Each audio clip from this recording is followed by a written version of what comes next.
Hi friends, இன்றைக்கி date 27/9/2024 வெள்ளிக்கிழமை. Office பயணங்கள் 2ஆம் நாள். ஸோ வாங்க வழியில் என்னென்ன ஆகுதுன்னு பார்ப்போம்.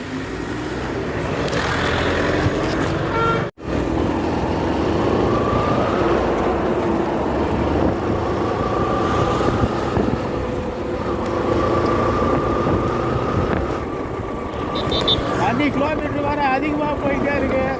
ஆயில் வேறு மாற்றணும். ஆயில் மாற்றத்துக்கு கூட காசு இல்லை. காசை கடிச்சு சம்பளம் போட்டால் தான் ஆயில் மாற்றலான்னு இருக்கேன் ஃப்ரெண்ட்ஸ். 31 ஓடிட்டு இன்னும் 32 ஓட இன்னும் 100 கிலோமீட்டர் தான் இருக்குது. போனா 3000 கிலோமீட்டர் 2000 கிலோமீட்டர்லேயே மாற்றணும்னு சொன்னாங்க. ஆனால் பார்த்தா காசு இல்லை, அப்படியே ஓடிட்டு கிடக்கு. இதெல்லாம் நம்ம வண்டி தாங்குது.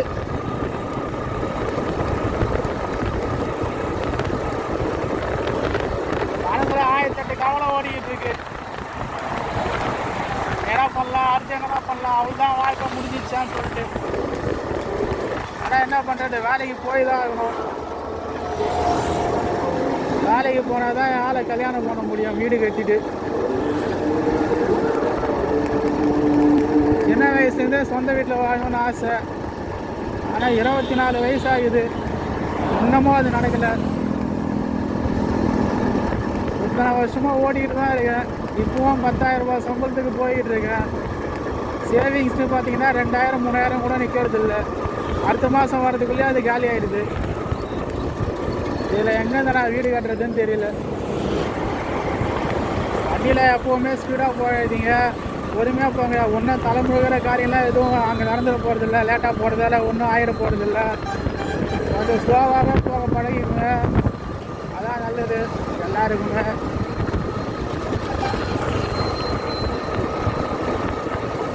லேட்டாக போய் திட்டு கூட வாங்கிக்கலாம்.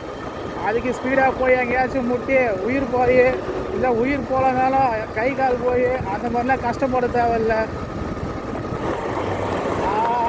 ரெடி தான் வரவா அண்ணா, நான் இறங்கி வரவா, செல் கொடுக்கு சிங்கத்தை சிங்காதப்பா, எமத்தடுப்பா யாருக்கு மாறாதப்பா, 10வது பாட்டில் நான் குடிக்க அண்ணால கொண்டாச்சு சதிக்க, கடை வெட்டி கொண்டாங்கடா பசினா தனிக்க வீடு.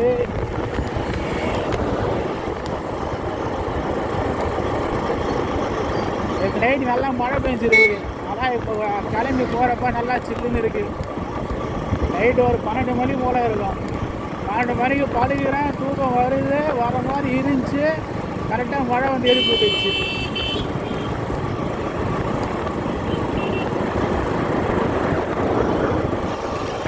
திருவண்ணாமலை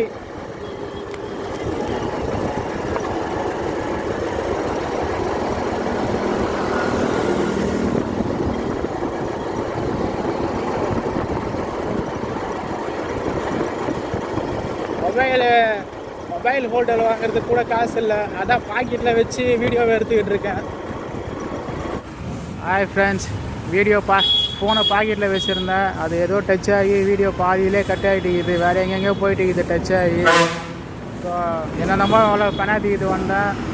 அது எல்லாமே இப்போது ரெக்கார்ட் ஆகலை போல். சரி, நாளைக்கு இன்னொரு வீடியோவில் உங்களை பார்க்குறேன் ஃப்ரெண்ட்ஸ். இப்போ ஆஃபீஸ்க்கு கிளம்பி போக போகிறேன். பாய்.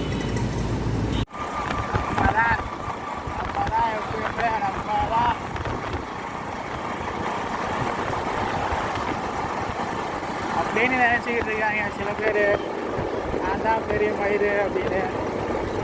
என்னதான் அப்படி சாதிச்சிட போகிறாங்கன்னு ஒன்றும் புரியல. அப்படி நான் மேலே நிற்கல, நீலாம் கேவலம் அப்படின்னு நினச்சி என்னத்தான் உலகத்தில் பண்ண போகிறாங்கன்னு தெரியல. மனுஷனாக பார்க்க மாட்டுறாங்க. நீ இங்கே பிறந்துட்டேன்றதுக்கோசரமே நீ எங்கள் கேவலம்டான்னு நினைக்கிறாங்க. அவங்கெல்லாம் என்ன சொல்கிறதுனே தெரியல.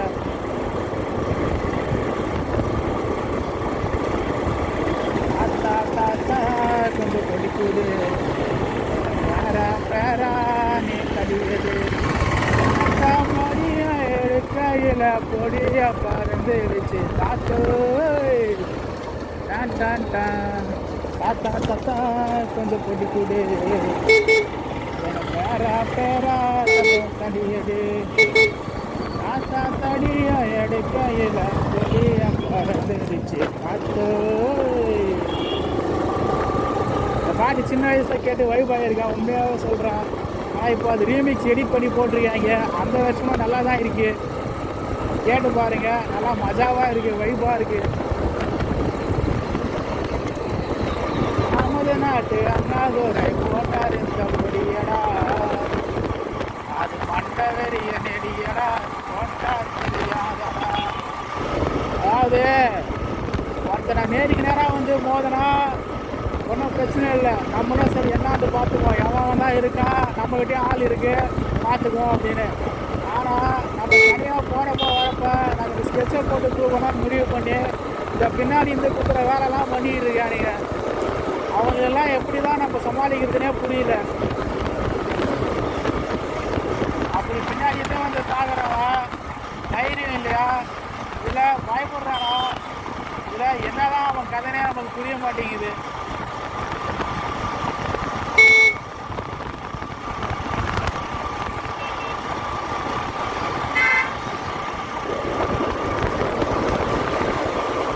அதே மாதிரி லவ் பண்ண 23 வயசில் லவ் பண்ணேன், ஒரு லவ் வந்துச்சு எனக்கு. அதுக்கு முன்னே நிறைய ஒன் சைடு லவ் பண்ணியிருக்கேன், அதெல்லாம் எனக்கு எதுவுமே செட் ஆகலை. ஆனால் 23ஆவது வயசில் ஒரு பிள்ளைய லவ் பண்ணேன். அந்த லவ் பண்ணதுக்கப்புறம் ஏகப்பட்ட பிரச்சனை வருது. அதுக்கு முன்னாடி வரைக்கும் ஒருத்தர் கூட எனக்கு எதிரின்னு யாருமே இருந்தது கிடையாது. ஆனால் ஒரு பொண்ணு லைஃப்பில் லவ் பண்ணதுக்கப்புறம் நிறைய பிரச்சனை வருது. அதுக்காக அந்த பொண்ணை நான் விட்டுற மாட்டேன், எவ்வளோ பிரச்சனை வந்தாலும் நான் பார்த்துக்கிடுவேன்.